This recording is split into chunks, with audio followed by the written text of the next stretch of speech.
We often see many people mention that Lunox is either the strongest or the most important. How true is that? Let's examine her history carefully to learn just how significant she is.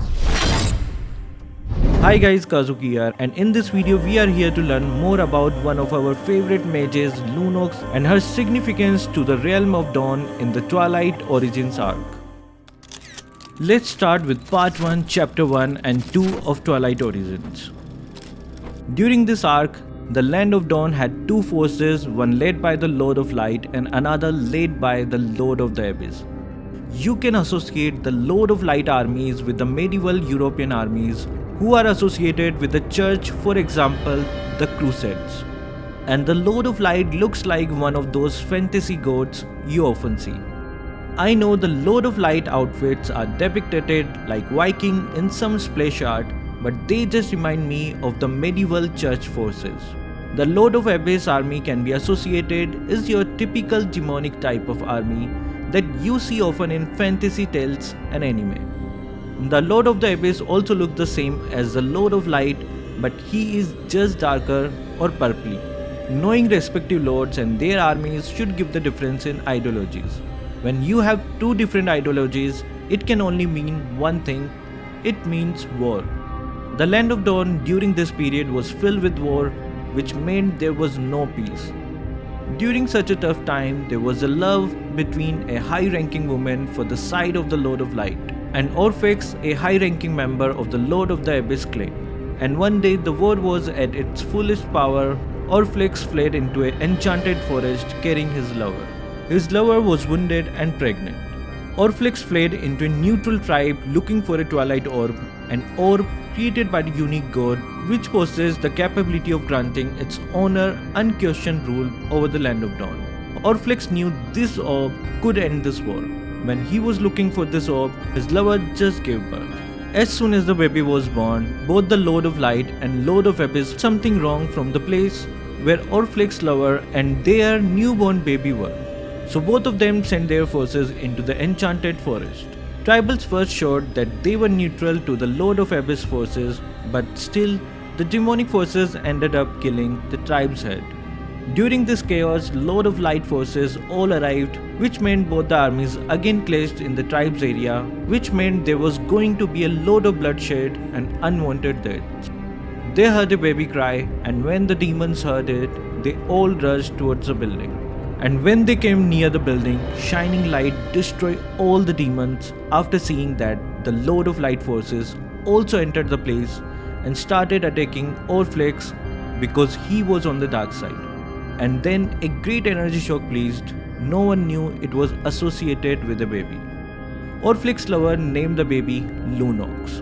Lunox come with them from Luna, moon, associated with light, and Nox, which means dark. Both combined to make Lunox controller of light and dark. As soon as Lunox was born, a halo appeared to both lords and made them flee as it absorbed almost all their energies, which spelled the end of the war. From this we can understand how important she is. Not only did she end wars that were going on for millenniums, but she also made beings who rank on the cosmic scale flee. And she did this when she just had been born. Since you know almost all the figures involved in the Twilight Origin arc, let me not waste your time by going into too much details from now on for this part. Just give some important bits and details and showcase her details. If you do want to know the whole story, I highly recommend you to read the story up. It is one of the better stories from Mlbb lore. Next, let's move on to chapter 3. If the Twilight Origins arc.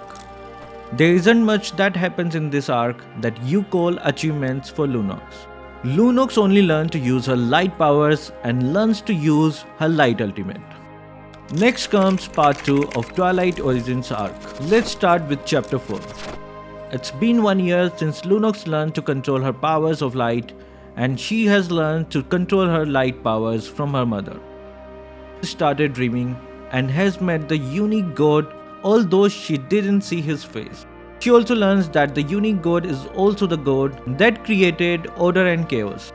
And Lunox, every time she dreamt, She felt uncomfortable because she was absorbing too much light.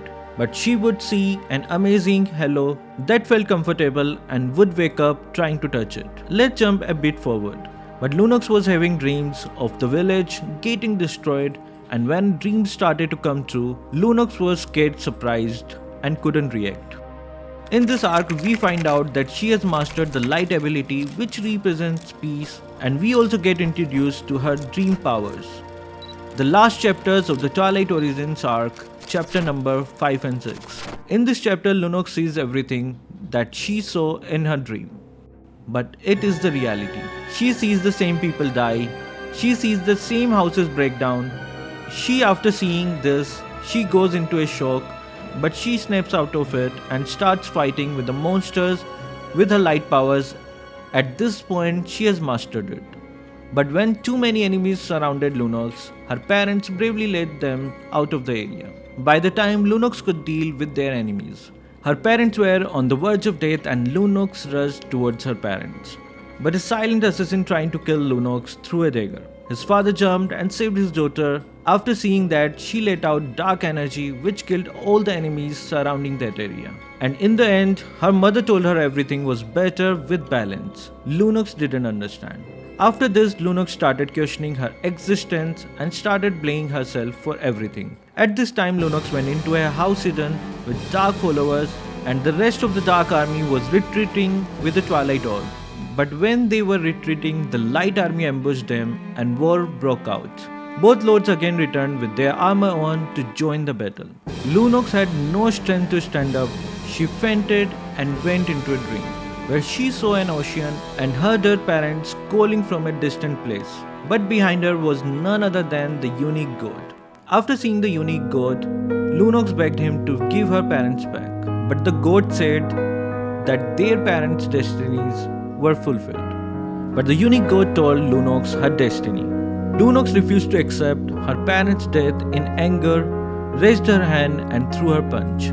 But when the punch was about to land, she accepted her destiny, and the unique god put his hand on her head and said, "Everything in the land of dawn needs you.